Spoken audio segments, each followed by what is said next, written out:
el tiempo en que ustedes puedan entrar. Ya después van a tener que esperar un poco, porque si intento transmitir y abrir la puerta, hay algo que no me es fácil. A las dos cosas, quizás hacer las dos cosas. Bueno, y el otro acuerdo para estas clases teóricas es que solo vamos a trabajar si hay puentes cognitivos, afectivos, comunicacionales con ustedes. O sea, seguimos insistiendo en que la clase teórica al estilo conductista, en donde a los estudiantes se les llena de contenido el marote, desde un docente que habla y habla y habla, quedó en el siglo pasado, aunque todavía gente sigue insistiendo en eso en este milenio. Así que solamente podremos tener clases en la medida que ustedes hagan puentes cognitivos. Quiere decir que digan qué están pensando, qué dudas tienen, cómo abordan el tema, y entonces ahí podemos trabajar en conjunto. Porque como ustedes verán, el destrato en que vamos a profundizar en esta historia empieza en la formación universitaria de ustedes. Ustedes acostumbran a destratar a los docentes, quizás de la misma manera que otras docentes la destratan a ustedes. La prueba de no poner cámara para mí es una de esas invenciones, ¿no? Que uno proponga poner una inicial o una foto de su gato o de cuando se hizo una limpieza de la piel, me da la sensación que no están queriendo interactuar conmigo en este espacio. Entonces, eso se llama destrato. Es una de las dos formas, junto con el mastrato, de la encerrona trágica. Entonces, yo creo que ustedes se entrenan como futuras trabajadoras sociales en ejercer destrato, y que si yo lo permito y ustedes nos lo permiten entre ustedes, va a ser algo naturalizado. Resulta que nosotros trabajamos con seres humanos. Los seres humanos, a diferencia de los perros, no nos solemos para identificarnos, sería más incómodo entre nosotros. Pero lo que sí hacemos es rostrearnos. Damos una cierta rostridad, aunque no sea la verdad, es una forma de acercamiento. Entonces vuelvo a insistir en que quienes quieren interactuar, pongan la cámara, y las que no quieren interactuar porque se les rompió la cámara, inicien haciendo una descripción de su rostridad, puede ser una descripción poética o nombrar cómo está vestida, como quiera, pero que dé algún tipo de cuerpo a sus palabras. Las palabras son cuerpos, pero pónganle algún tipo de cuerpo a esta interacción. Dicho esto, las combino entonces. ¿Cómo va? ¿Cómo va la materia? ¿Cómo van con el material? ¿Qué preguntas, qué cosas les gustaría trabajar en este teórico?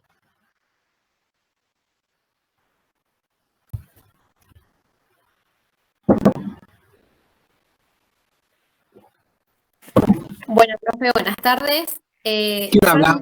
Lucía. Lucía. ¿Qué tal? Lucía. Yo en mi caso no pude estar la clase anterior porque, bueno, no tenía internet, pero la vi hoy a la mañana porque un compañero la subió, así que ya la escuché para estar actualizada. Y también estoy empezando a leer los textos. Había hecho como una pausa porque quería sacar psicología evolutiva la semana pasada, pero no se pudo rendir, así que bueno, estoy leyendo y escuchando y bueno, también escuché la radio hoy. Bueno, ¿y qué propone Lucía? ¿Qué le parece? ¿Sobre qué podemos tratar? ¿Cómo podemos avanzar? No sé cómo irán mis compañeros porque bueno, yo estoy un poco atrasada. El texto que estoy leyendo... Nadie se animó casi a hablar en esta clase, es usted la primera, así que usted va adelantada, digamos. Está lo que se llama la intimidación, estoy yo menos afectado por la intimidación y después usted.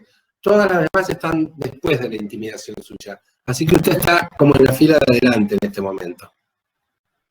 Así yo que no diga, soy tímida. No, pero usted vio que hay una epidemia de timidez en las clases universitarias. A eso nosotros le llamamos intimidación, que es un entrenamiento en la alienación necesaria para que sean buenas profesionales en el futuro. Es más, tenemos una fórmula que no estuvo en la clase, pero que es bueno que la escriba. Dice así, Lucía, anótela por favor. La estudiante intimidada de hoy, La escuché. coma, pero ya lo hablando usted porque se animó. De mañana.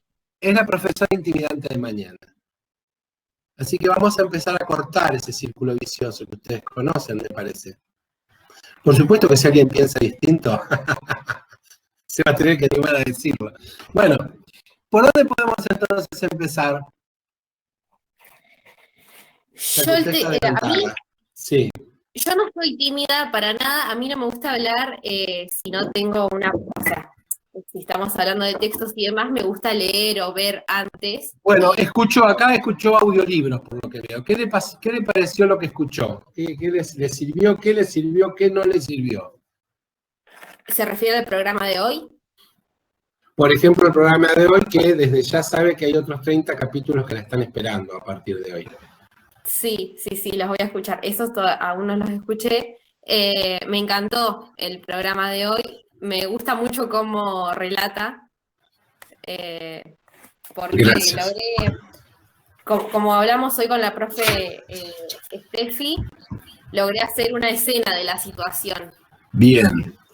A nosotras, empecemos por ahí, si le parece. Nosotras a la escena le llamamos también percepto. Percepto.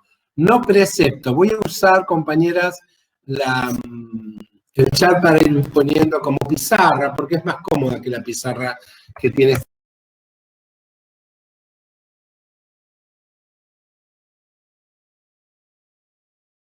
Desde LES, que ustedes van a ver, que está en la descripción del video, escritos breves, qué son y cómo se hacen. Ahí también hay una epidemia de timidez, porque si bien es una red social, algunas pocas de ustedes se suscribieron, entenderán que mi pasión no es la del youtuber, que les dice pongan la campanita y todas esas cosas, pero si se suscriben, tienen actualizaciones. No voy a monetarizar nada de esto, ya suficiente con lo que trabajo. Entonces, lo que sí les voy a pedir es que ahí interactúen con las redes, como si estuvieran en otras redes que no fueran universitarias. O sea, no vamos con ninguna red. Bueno, acá sí va a ser importante, porque la psicología social que nosotros transmitimos solo se puede hacer si hay interacciones, si hay puentes. Si no es zaraza, es chamullo. Entonces, nosotras cuando usted dijo escenas, yo le quiero invitar a otra forma de ver que se llama percepto. Percepto o escena, en el instructivo de cómo hacer un escrito breve se le dice intuición también. Entonces, intuición, escena o percepto. Percepto es la forma en que usted, primero, puede captar eso que estamos pensando, lo puede transformar en una cosa visible, en una cosa palpable, en una cosa audible, en una cosa que tiene olor, en una cosa concreta, en un objeto. Y que si lo trabaja suficientemente y lo corrige, no sé si han visto que los escritos que ustedes tienen que hacer, además los tienen que corregir, y corregir, y corregir, y corregir, y escribir es corregir, y ayudan otras a corregir, más, todas meten mano, pero siempre una hace su decisión. Pero lo que sí ustedes necesitan ir es anotando, además de los conceptos, junto con los conceptos que van entendiendo, cómo ven esos conceptos, cómo los ven, o cómo los podemos imaginar. ¿No? ¿Cómo lo podemos imaginar? Por ahí con esto de escribir, reescribir y corregir lo que escribe otro, o lo que escribe... ¿Quién habla? Andrea, acá, hola. Ah, hola Andrea, dele.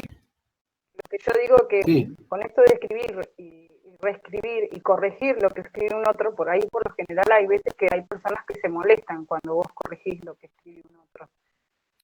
No, sí. Está a la puerta y a la ventana de... Claro, no se molesta, se resisten, y con toda razón, porque están en una institución en donde se les dice qué poner, qué escribir, cómo escribir, y qué decir y qué pensar. Entonces, cada vez que alguien las va a corregir, es como un correctivo, ¿no? Yo siento que cada vez que decimos, cuando ustedes dicen corrección, yo imagino a alguien con una correa, con un cinturón que les va a venir a dar. Eso no es corrección. ¿A quién le puede gustar eso? Bueno, a alguien masoquista, capaz, con alguien sádico, que estén de acuerdo. Nosotros llamamos espejo crítico. Y el espejo crítico lo que hacen es realzar la potencia de sus escritos. Están para ayudarla, pero están para hacer a esa persona más áspera, yo digo también. Me gusta lo que escribiste, no me gusta, pero yo estoy acá para ayudarte, no para decir, si quieren que le diga bien, díganselo a su mamá o a la tía que las quiere tanto que les va a decir está bárbaro, pero acá necesitan gente ética que les diga, no, che, mirá, esto me gustó, pero esto no, esto me parece una bacana. Y uno le podrá decir, no me importa esto que me decís, me importa esto otro, pero esto no lo voy a tomar. Digamos, como hacemos las personas que tenemos una profesión y un oficio o un arte y nos rodeamos de gente respetuosa de ese arte y de ese oficio, entonces nos da berretín hacerlo cada vez mejor. Y si escribimos, lo hacemos cada vez mejor entre nuestro grupo, en nuestros equipos, en los colectivos que nos alojamos. Y si hacemos psicoanálisis, lo hacemos cada vez mejor. Y si hacemos servicio social, lo hacemos cada vez mejor. Porque estamos entre gentes que nos decimos las cosas. Y que no las mandamos a decir, las decimos. Pero hay que, como dice Andrea, hay que acostumbrarse a que no es corrección, a que no es que nos vienen a pegar con la correa. Aunque se siente dolor al principio, les digo, la parte que duele no es donde se sientan, sino que es el narcisismo. Siempre duele el narcisismo cuando parece que nos dicen que no nos quieren. Y ustedes están acostumbrados a que tengan una nota que da el profesor. ¿Qué viene esta chichipía a decirme que no le gustó? ¿Quién es ella? Una compañera. Sí, alguien que lee también. Y alguien que va a ser leída. Entonces saltamos todas al escenario y nos damos cuenta que el aprendizaje, como la salud, o es colectiva o no hay. Lo otro es volación. Para mí. A ver qué cosa aprendieron ustedes solas. Se dice que ahora hay una generación que aprende más palabras frente a una pantalla que con la voz de la madre. Pero yo no creo del todo eso. ¿Qué iba a decir Lau? Iba a decir que hay que empezar a pensar el tema de la corrección con forma de intercambio y de crecimiento para con otro. O sea, dejar de corrernos de la idea clásica de la corrección de la profe con la lapicera roja, o en este caso con las letras en rojo, y empezar a ver que es posible entre compañeros ir tejiendo algo. Eso, y que no es copiarse, que no es que el otro le esté haciendo el trabajo. No, el otro le está dando una mano, le está ayudando con su sensibilidad. Ya va a haber evaluación, porque algunos de ustedes detrás de la cámara o detrás de su foto del gato o del amanecer en la playa siguen pensando, a ver dónde está la trampa, a ver dónde está la trampa, a ver dónde está la trampa. Sí que va a haber evaluación, pero no ahora. Ahora hay que pulir, ahora hay que...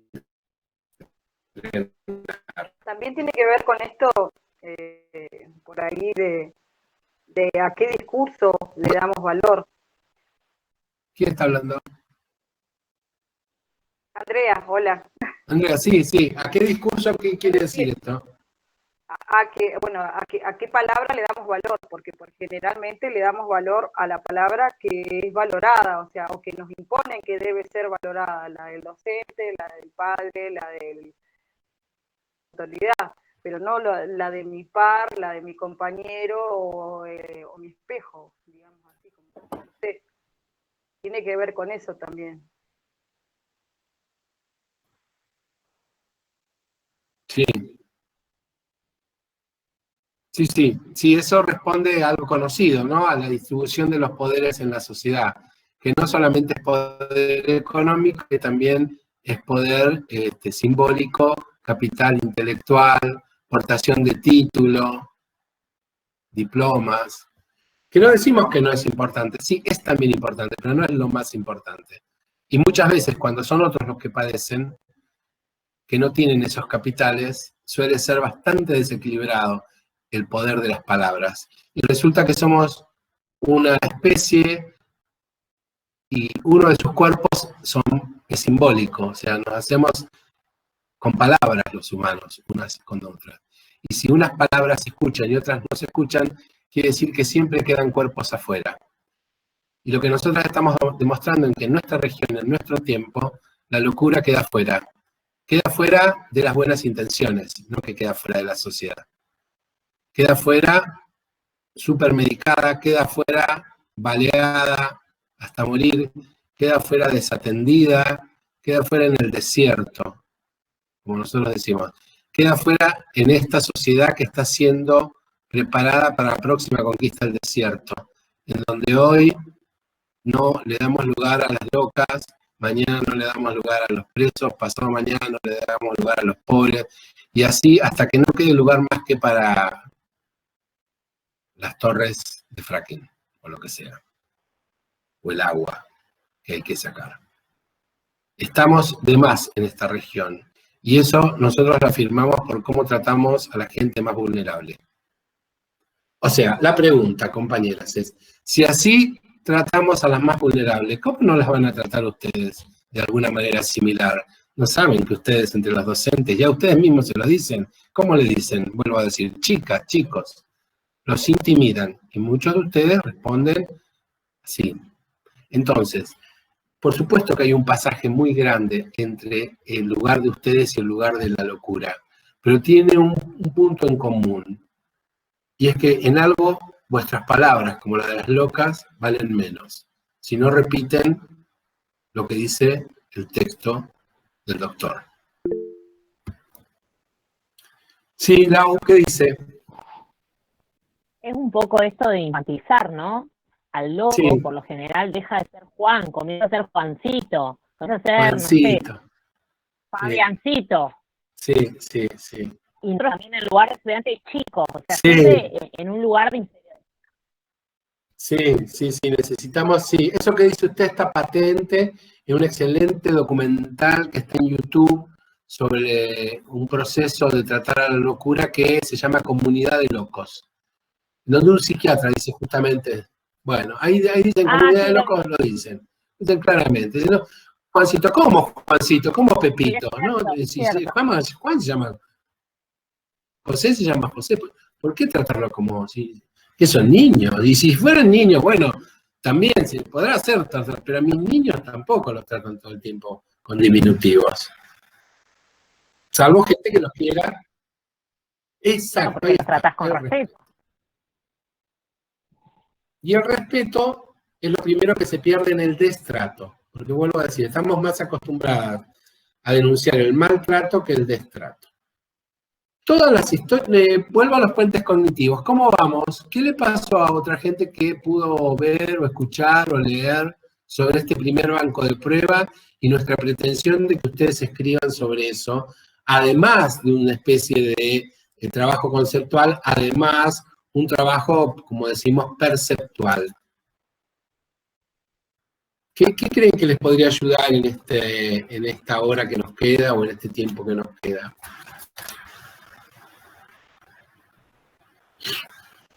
O u otra impresión, ¿qué nos les sirvió? ¿Qué nos entiende? Es muy difícil lo que ustedes están haciendo. Ustedes están haciendo una inmersión en muy poco tiempo en un ámbito en donde no se quiere investigar de esta manera.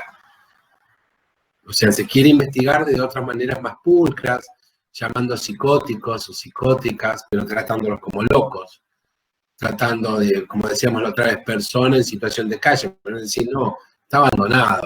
¿Cómo es persona en situación de calle? Si es una persona, desde que conocemos la historia, las personas viven en algún lugar, se guarecen bajo un techo. Si está en situación de calle, lo primero que se borra es la persona mental. No hay ninguna en las historias que nosotros contamos. Son todas no tratadas como personas, son tratadas como locos y como locas. Y eso habla, esto es lo que es la conexión con todas nosotras. Usted puede decir, pero a mí qué me importa, yo no voy a trabajar nunca esto. Bueno, aunque usted nunca trabaje con esto, sospeche que la noción de normalidad en la que usted vive es la contracara de la locura. Digamos que usted se le exigió y usted pudo dar cuenta de lo opuesto de las locas y los locos. Pero no porque no escucha voces, no porque no quiere matar a la gente que anda a su alrededor, sino porque vamos pasando permanentemente por una construcción de un imaginario en donde los locos son siempre los otros, hasta que nos toca de cerca. El loco y la loca siempre están lejos. Sí, ¿quién habla? Aida, lo escucho.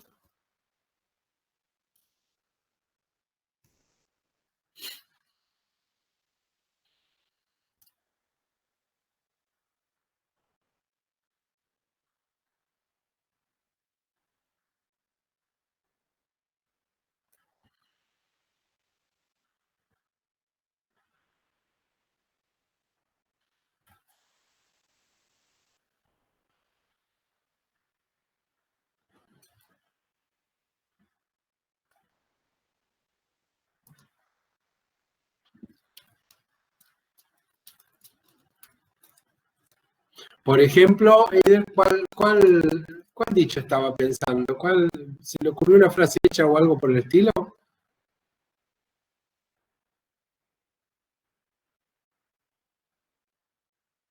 Por ejemplo.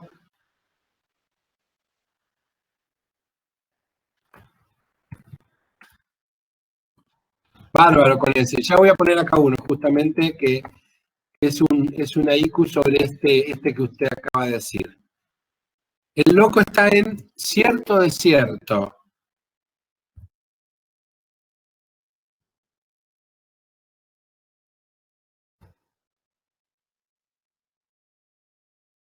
Umbral de profecía o de locura.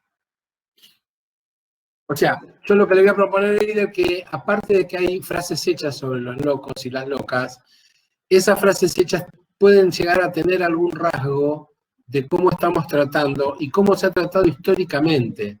Con el capítulo 1 de mi libro, Tratar la locura, ustedes van a ver un paneo rápido de cómo durante 10.000 años se hizo lo mismo, con la diferencia que ahora se hace lo mismo, pero con más profesionales y con más gente alrededor que dice que está haciendo lo mejor que se puede.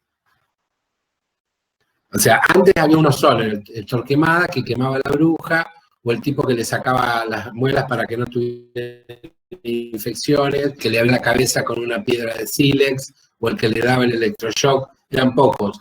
Ahora, en nuestra región lo que hicimos es poner asistentes sociales, psicólogos, psiquiatras, médicos, todos diciendo que lo hacemos bien, pero generando el efecto opuesto.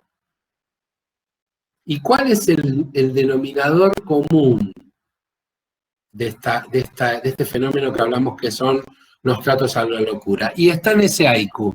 Ese es un haiku que yo hice, que es un percepto, es un cierto desierto, umbral de profecía o de locura. ¿Por qué digo que hay un cierto desierto? Porque a la persona vulnerable, aunque esté rodeada de gente, va a estar en un desierto. Segunda oración, en ese desierto va a haber su profecía. Como si ustedes escucharon, le pasó a Fabián Farriol en Bariloche. ¿Qué decía Fabián Farriol? Si ustedes lo escucharon en el audio que yo lo conté. ¿Escucharon? ¿Qué decía?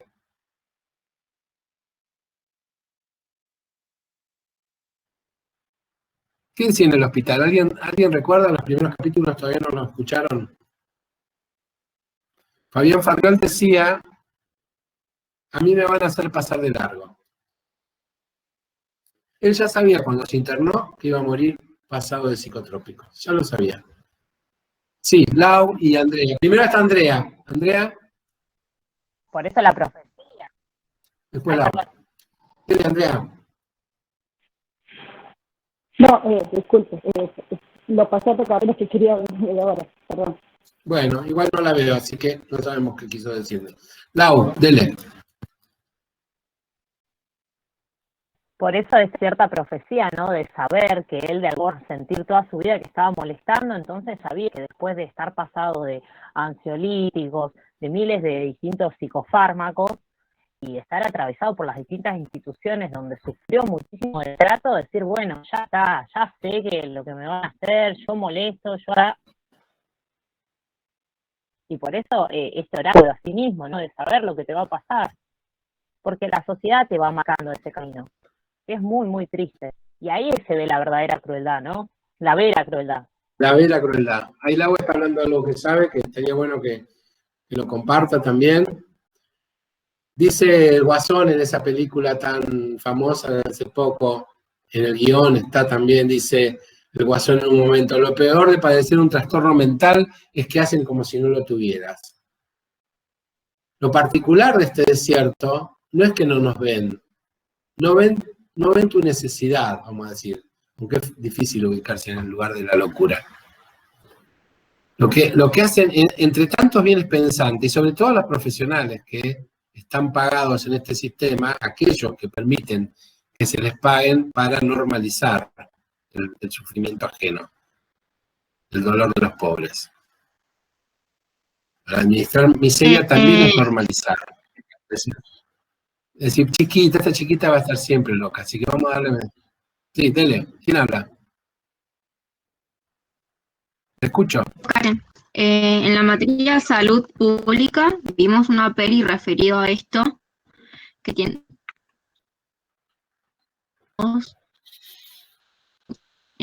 una enfermedad mental y cómo intervenían las personas dentro del lugar, ¿no? Entonces se da el pasaje de que había que intervenir de diferente manera, dejándolos libres, todos desde el lado de la subjetividad, dejando que ellos se enamoren, ellos aprendan el arte, trabajar y todas esas cosas.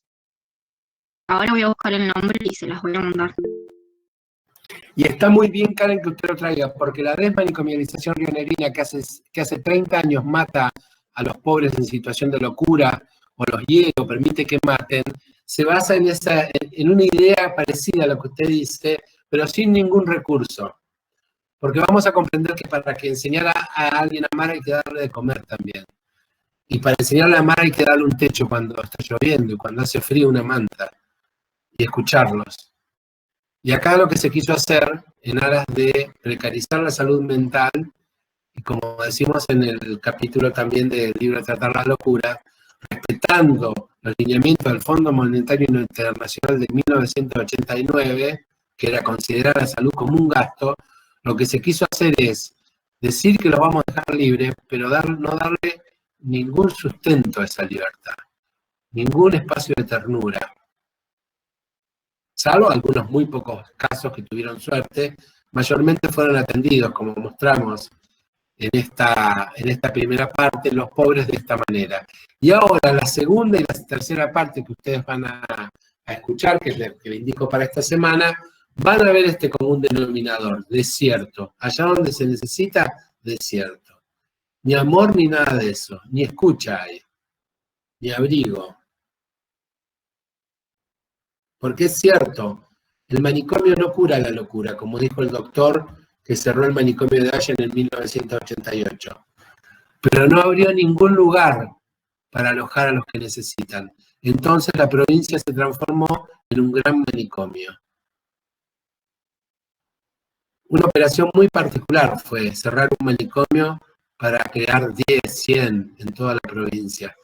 Y digo manicomio es también, por ejemplo, la calle Rode y San Juan, aquí en Fisquemenuco, en donde el sargento Ramos le vació el cargador completo a Ángel Bin y lo mató en la peluquería. Y ustedes lo van a escuchar ahora en la segunda y en la tercera parte de Enloquecer a cielo abierto. Ahí está el resultado de una política llena de buenas intenciones, por eso nosotros la llamamos la banalidad del mal, perdón, la banalidad del bien. La banalidad del mal era de Hannah Arendt, era cuando llevaban a los que iban a las cámaras de gas nazi y sabían que iban a morir, pero ellos solamente los transportaban. Esa es la banalidad del mal.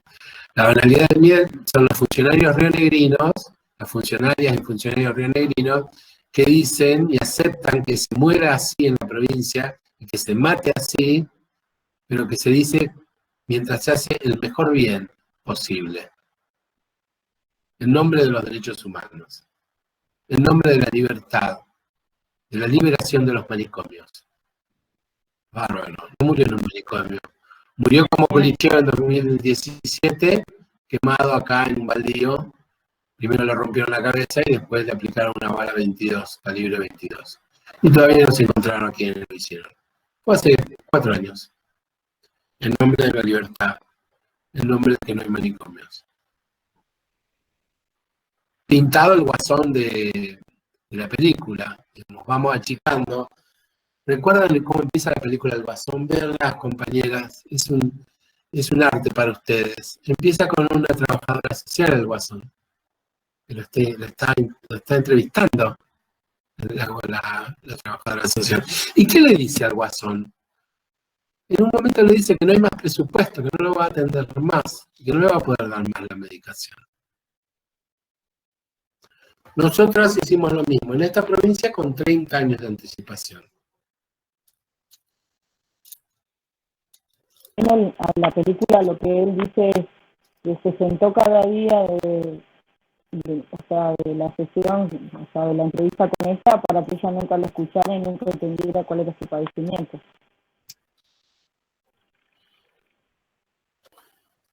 Ahí está, Andrea, ¿sí? Andrea.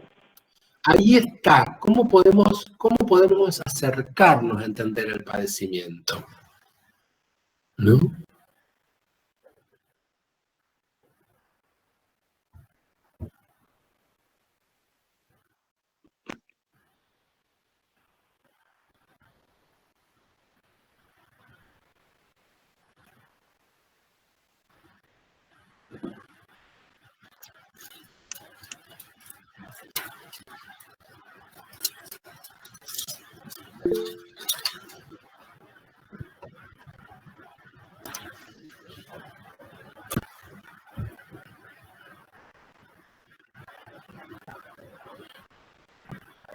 Bien, líder, tómese de eso. Tómese de eso.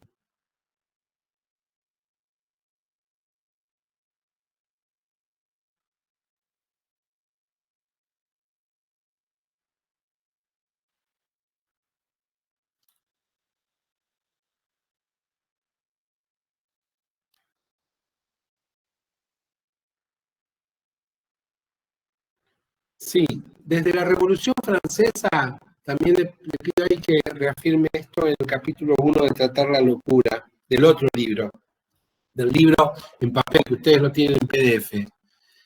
A partir de la Revolución Francesa, a la loca y al loco se los saca de la tutela sacerdotal y se le da un nuevo tutor, que es el alienista, que es el médico. O sea, no siempre fue el médico. El médico heredó algo que venía de la religión también, y es que parece saberlo todo, aunque no sepa nada del padecimiento de la persona, parece saberlo todo, puede interpretarlo todo. Pero aparte esa tutela lo que hizo es separar al loco y a la loca, la Revolución Francesa, de todo el resto de la población.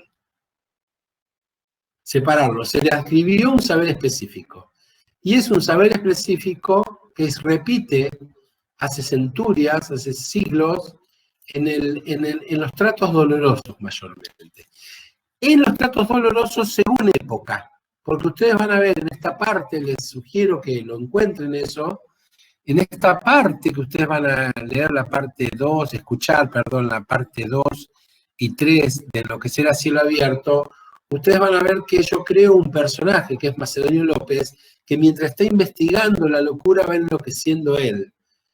Pero él no enloquece igual, él enloquece con una politoxicomanía. Enloquece pegado a la cocaína y el alcohol. El perito psicólogo, digamos, va enloqueciendo. ¿Para qué se me ocurrió hacer ese percepto? ¿Ven? Ahí hay un percepto. Yo necesitaba, podía quedarme pegado a lo testimonial y solo hablarles las cosas que ocurrieron, pero yo necesité hacer ficción para mostrar que así como está la locura sobremedicada, la contracara de la locura sobremedicada en Río Negro es el uso del consumo de drogas, que está en todas las clases sociales, y que es un paradigma de la época. ¿Qué quiere decir paradigma de la época?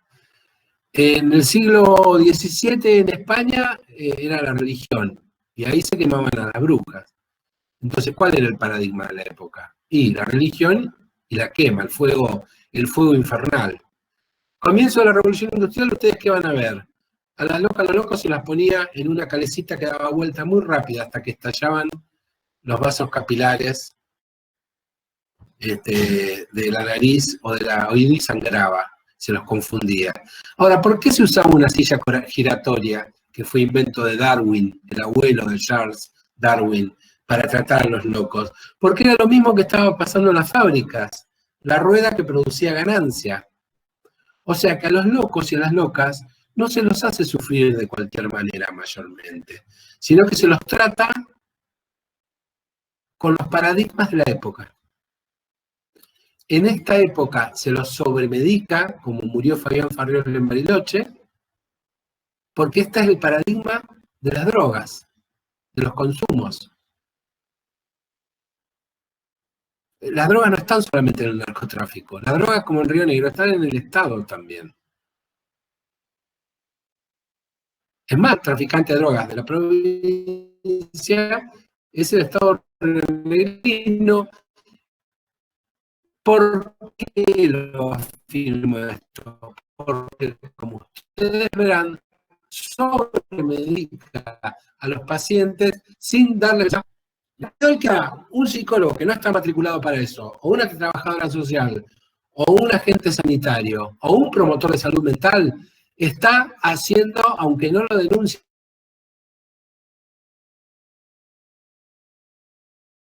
¿Entiende lo que digo? Usted dirá, pero le hace bien. Sí, capaz que un porro también, una raya de merca o un trago de tinto. Porque sin tratamiento, una droga es solamente eso, droga. Pero resulta que si usted tiene un trastorno psicótico, como se le pone en el diagnóstico, y no tiene dinero para un tratamiento, es lo único que le va a dar el Estado, droga. Y dígame usted, ¿a qué número yo llamo para denunciar que el Estado, en la casa de medio camino de la calle Los Andes y Bariloche, todos los mediodías drogan a la gente que hace la fila para recibir su medicación? ¿A qué número del Estado llamo? Es legal que así sea. Karen, ¿qué dice? Iba a decir más que nada de la forma como nos tenemos que posicionar como futuros trabajadores sociales y no tener una mirada burócrata, ¿no? Ni tampoco asistencialista, sino que sea una mirada más crítica, más pensando en la subjetividad de las personas y que también es difícil porque el mismo capitalismo y el mismo consumismo en todo sentido, tanto de mercado como de...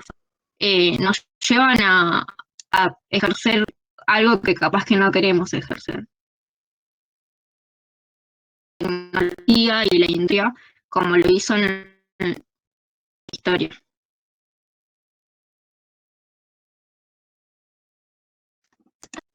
Bien, frente a eso que usted dice, seguimos. ¿Cómo posicionarnos? Muy bien. ¿Qué se le ocurre? ¿Qué le pasa con la locura de Ángel Bin? ¿Qué le pasa con la locura de Karina Giles, que mató a 5 de sus 7 hijos? ¿Qué le pasa? Si sacamos toda la basura que se ha puesto alrededor y vemos qué le pasa a usted, vamos a encontrar que solamente usted va a poder posicionarse en la medida que dé cuenta de todo el miedo, de todo el odio, de toda la bronca, de todo el dolor que los humanos sentimos frente al sufrimiento de los otros humanos, que es lo que nos distingue como especie. Afirmo, lo que nos distingue como especie es que, a diferencia de cualquier otra, nos detenemos frente al herido, frente al vulnerable y lo cuidamos. Ya sé que se dice que los gansos van más despacio y todas esas cosas, pero yo no he visto ningún ganso cuidando de una fractura de alguien expuesta hasta que volviera a caminar. Justo O sea, sí, dele. en eso, como pensarlo no de un lado asistencialista, sino pensarlo desde tenemos la posibilidad y sabemos todos los derechos que hay frente a la gente de las personas con salud mental. Entonces, internalizarnos sobre las leyes y tratar de ayudarlos en lo máximo posible y no hacer oídos sordos. Está muy bueno lo de las leyes. Estamos en una época en donde se habla de muchas leyes, pero ¿sabe qué pasa? Estamos en una época, y en particular una provincia, que hace récord de leyes buenas que no se aplican. Yo diría que de las leyes deje que los abogados y las abogadas, ustedes también, ningún lugar, ningún saber ocupa demasiado lugar, pero a mí me parece que desde las ciencias sociales lo que hay que poder hacer en la época de formación en la que ustedes están es darse el momento para mirar esas cosas oscuras desde la propia oscuridad también. De ver qué le pasa. ¿Cómo dice? También siguiendo un poco con lo que dice Karen, también desarrollar el sentido de empatía, ¿no? Porque si se pregunta qué me pasa a mí, por ejemplo, cuando me encuentro con estos bancos de prueba de la locura, yo de repente a mí se me parte el corazón. Ya de ese lugar empezar a con eso, ¿no? Decir, soy humano y a ver cómo se siente, es humano, cómo sufrió. Y bueno, y ahí ver qué se puede hacer, ¿no? Desde el lugar de uno. Sí, o también descubrir que uno estuvo cerca o le pasó y decidir que necesita informarse, pero va a evitar trabajar con ese campo, que también es un derecho que tenemos como universitarios. Yo puedo después de estudiar decir, no, yo a este campo no me voy a dedicar, porque es suficiente con lo que he vivido. Eso también sirve.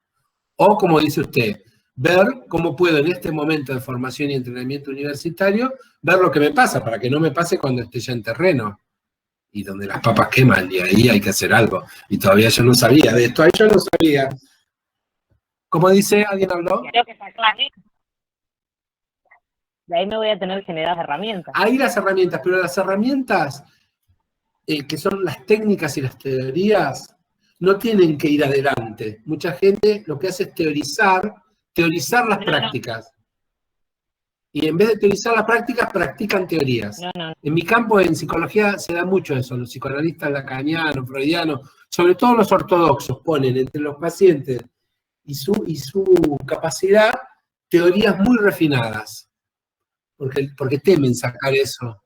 Claro, siguen un lineamiento. Entonces, ¿por qué no hacemos al revés? ¿Por qué no empezamos a teorizar las prácticas? Lo que sí hacemos. Si hacemos destrato, llamémosle destrato, no le llamemos tratamiento. No le llamemos agenda llena. No le llamemos desmanicomialización. Llamémosle destrato.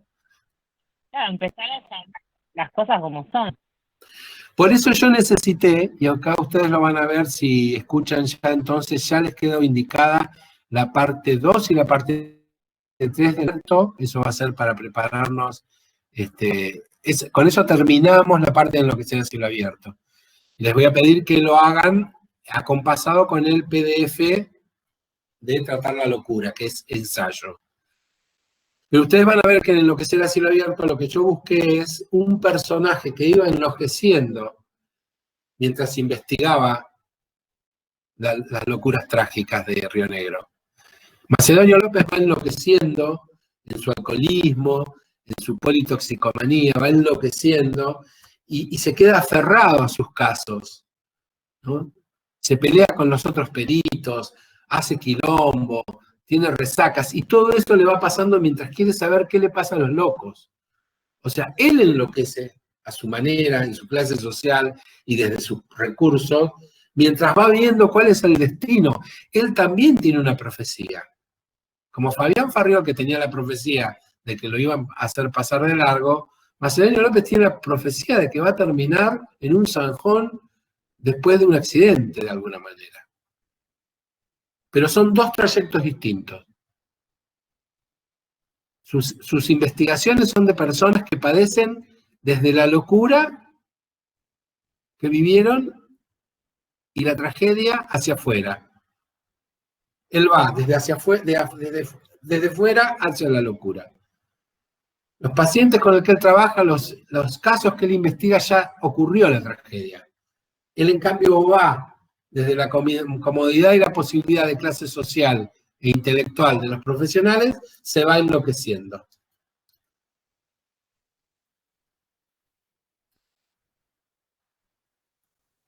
Si ustedes me dicen, pero bueno, hay que hacer así, hay que enloquecerse para entender la locura. No necesariamente, y cuando digo no necesariamente es que uno en la historia de los grandes movimientos intelectuales y de la clínica, de la psicología, encuentra personas que sufrieron y que a partir de sus sufrimientos vieron cómo hacer esto de la empatía. Y para nosotras, la empatía es uno de los tres recursos. Es empatía, es miramiento y empatía, es protección y abrigo, y es alimento. Eso conforma la ternura. Y la ternura, aun cuando nosotros la podemos estudiar así y la vamos a volver a estudiar, no se puede estudiar si una no da cuenta de que tiene ese capital de ternura porque se lo han dado. O sea, en definitiva, que estamos en la universidad, que estamos estudiando y que todas estas cosas, porque estamos en un lugar también con un privilegio muy concreto de ternura. Porque para nosotras la vida, puedo afirmar hasta ahora, y alguien me dirá, si quiere, si no ha sido así, las escenas de ternura superaron las de crueldad. Hubo más ternura en nuestra vida. Entonces, Eso lo necesitamos trabajar, porque si no lo trabajamos se nos va a herir además. Porque la persona que destrata, la persona que mira para otro lado cuando está contratada, digo persona profesional, lo que se hace es también hacerse daño al no dar cuenta de la ternura que le dio la posibilidad de estar en un lugar distinto. Eider y Lau tenemos ahora. Sí. Eider. Bueno, Lau, entonces.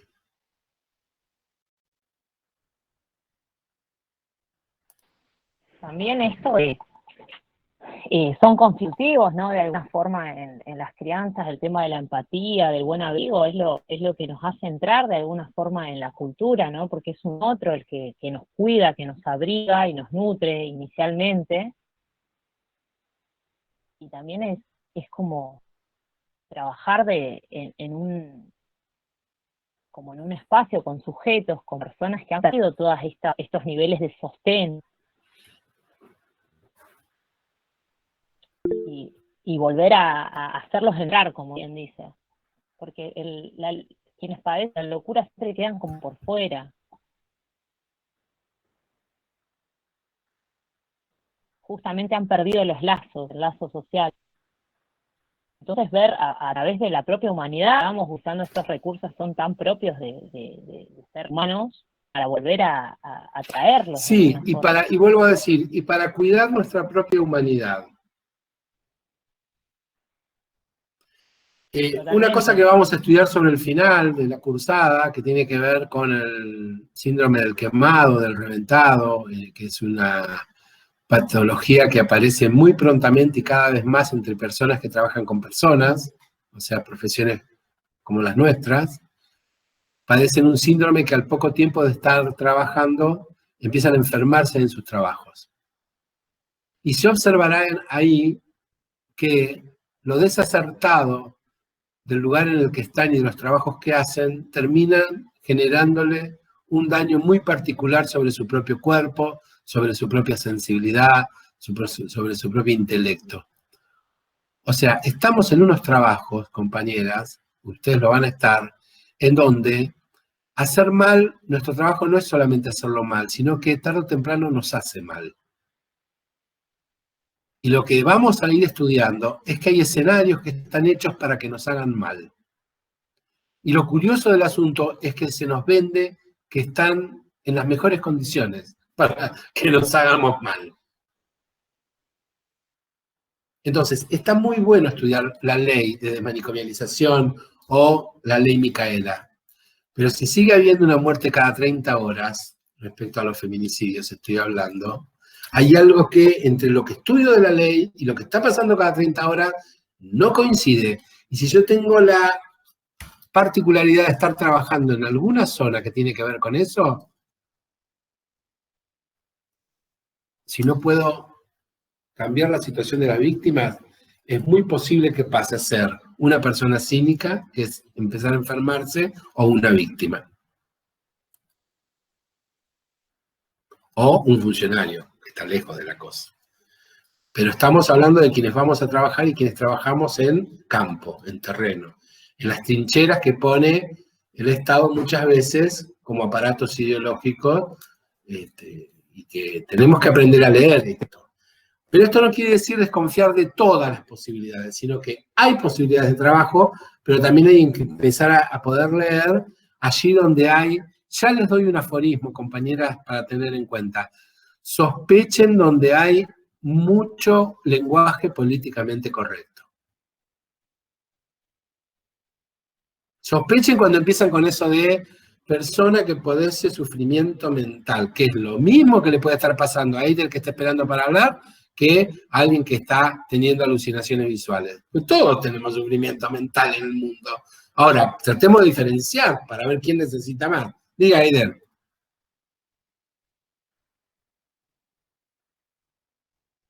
Bueno, pero lo escucho, lo escucho.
Esa es la noción de peligrosidad, que el loco, bien dice usted, es peligroso para sí y para terceros. Pero esa es una noción errada, o como nosotros demostramos en la parte 2 que ustedes van a leer, una noción que está provocada por un sistema represivo. O sea, si usted lee y escucha una historia en donde al loco, paranoico, armado, lo van a tratar, entre comillas, policías armados, se da cuenta que la peligrosidad no tiene que ver solamente con el loco que estaba armado, sino con una sociedad que atiende a quienes no tienen clara conciencia de su conducta con personas armadas.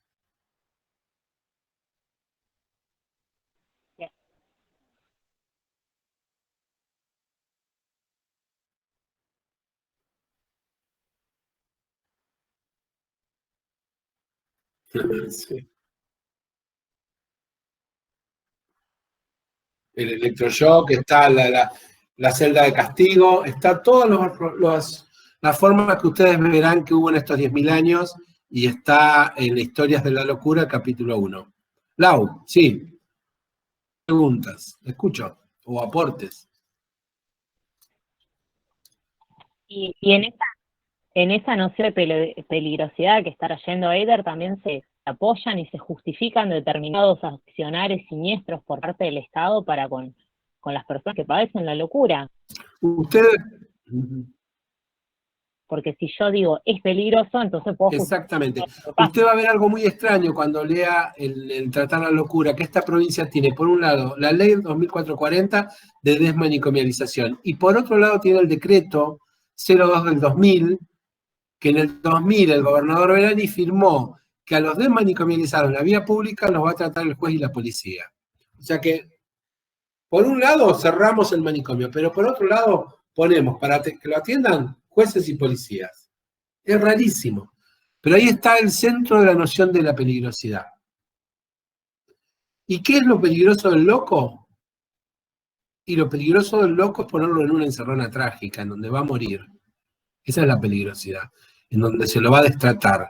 En donde se los va a aislar de su condición de persona social. De que tiene necesidades. Sí, Karen. No, con lo último que dijo, no pensaría si como que el loco sería violento, sino pensaría como que el policial es más violento hacia una persona mental. Nosotros nos vamos a meter con un concepto también de Ulloa que se llama violentación institucional. Se usa mucho la palabra violentación, pero de manera no tan precisa. La violentación es atender, escuchen esto y lo van a volver a escuchar, pero si quieren lo anotan, es atender una complejidad con medios comparativamente simples. Cada vez que yo tengo que atender una complejidad con medios comparativamente simples, estoy siendo violentada.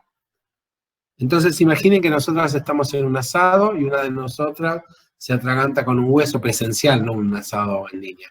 Presencial, y una de nosotras se atraganta con un hueso de pollo y se empieza a ahogar, y entonces gritamos, un médico, alguien que la asista, se está ahogando, y viene una enfermera o alguien que sabe, y sobre la mesa del asado con un tramontina le abre por debajo de donde está atragantada y le hace una traqueotomía, y le salva la vida. Le salva la vida, nos arruina el asado, porque después eso quién va a querer comer, pero le salva la vida. Ahora piensen que esa persona que hizo la traqueotomía todos los días tiene que operar con un cuchillo de tramontina sobre una mesa de asado. Se violenta esa persona, aparte de violentar su práctica. Porque esa persona sabe que las cirugías se hacen en un quirófano y que se usan máquinas para esterilizar, equipos, ¿entiendes lo que digo? Entonces, todas nuestras compañeras, todas nuestras colegas que en este momento están en la provincia trabajando con condiciones que no son acordes a la complejidad que tratan, están siendo violentadas. Y 8 de cada 10 son mujeres. Y las estadísticas están indicando que en un gran porcentaje no llegan a jubilarse. Se dedican a otra cosa. Y lo peor de todo es que esas personas que están Pero eso lo vamos al fin de año. Sí, Andrea. Que lo que usted estaba diciendo con respecto a que muchos de los que están trabajando en el campo están siendo violentados al no tener los recursos, es que también son juzgados por aquellos que no están ejerciendo. No hacen nada, son unos vagos, ¿viste cómo son? Quieren. Se gana la plata de arriba. Sí. Sí. Pero bueno, se empieza a marcar la diferencia cuando los equipos, como siguen existiendo, y por eso vamos a trabajar los grupos de intervención como el GIA, en nuestro segundo banco de apoyo. Digo esto para que no generemos tanto pesimismo en esta tarde de lluvia.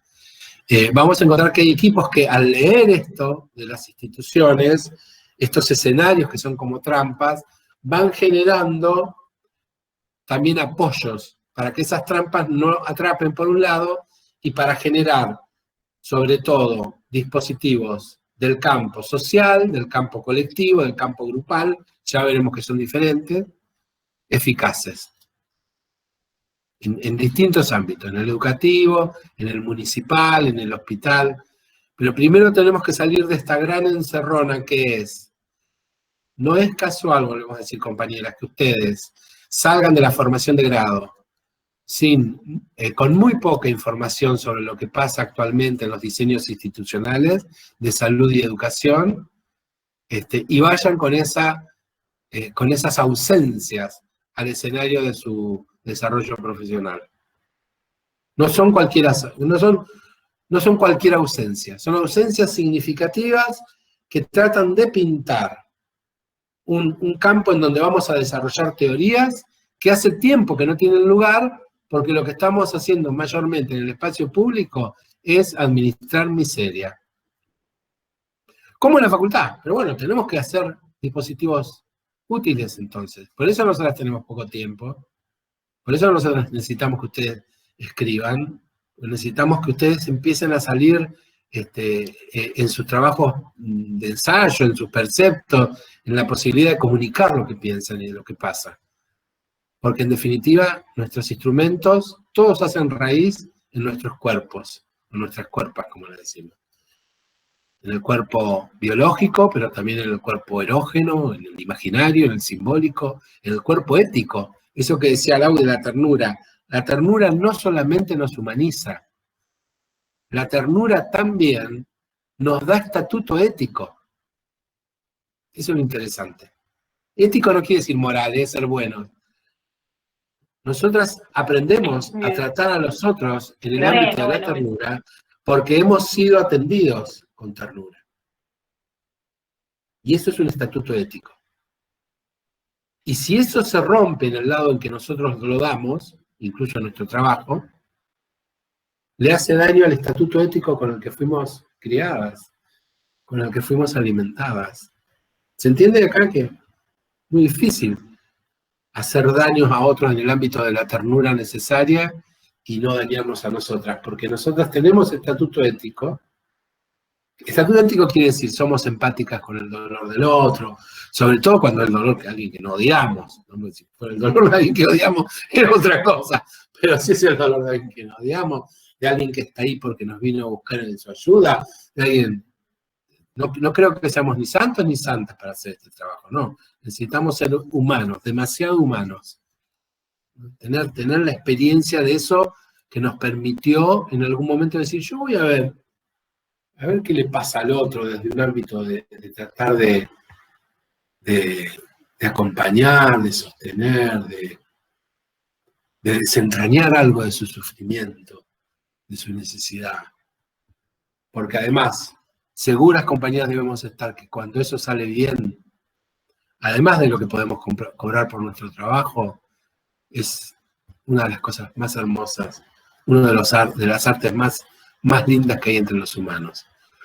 cuando el otro, capaz que sin decirlo, con una mirada y un gesto y nosotros lo entendemos, sabe que eso que se hizo fue la diferencia a un dolor mayor, a un padecimiento quizás muy grave, pero ahí estaba otro, como han estado con nosotros cuando lo necesitamos.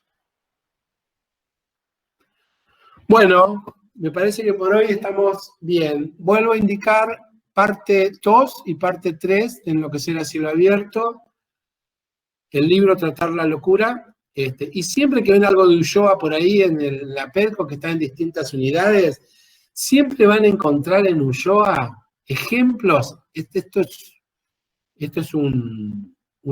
¿cómo se dice? Un secreto. Siempre van a encontrar en los textos de Ulloa que al lado de un concepto pone un ejemplo muy dramático, ¿no? Cuando habla de la encerrona trágica, que habla de la sala de tortura, cuando habla del destrato en psicología de las instituciones, habla de una persona detrás del mostrador, que a una mujer que venía, que no sabía cómo hablar en público porque tenía otra cultura, la desmerece y no la escucha. Siempre pone ejemplos que son muy perceptos de lo que quiere decirnos. Y si ustedes pueden captar eso, lo pueden llegar a ver alrededor, lo que leen, las películas que ven, lo que sea, y entonces ustedes agarran su libretita, que yo le llamo pecera, su anotador lo agarran, y van ahí anotando una idea, una escena, un objeto, que va a ser con eso que ustedes van a empezar a mostrarnos que pasan del concepto a la escena, de la teoría a lo perceptual, de lo que dice el libro a el ejemplo que ustedes conocen, o que ustedes inventan. ¿Alguna pregunta de último minuto? ¿Alguien más? Muchas gracias, muchas gracias. Hasta la próxima semana y van a recibir nuevamente, respondan y pongan en las redes, van a recibir el menú de lo que van a ver en las redes sociales y también recuerden que estamos en Me Gusta Escribir, que es una página también gratuita en donde ustedes pueden escribir además y pueden leer los textos de los que estamos hablando. Y también vamos subiendo al muro de Facebook cada uno de los últimos programas de radio, pegado por escrito el podcast. Si lo quieren leer, además de escuchar, se vienen a nuestras páginas de Facebook. Muchas gracias. Hasta pronto. Gracias. Profe, hasta la próxima. Gracias a ustedes, hasta luego. Gracias.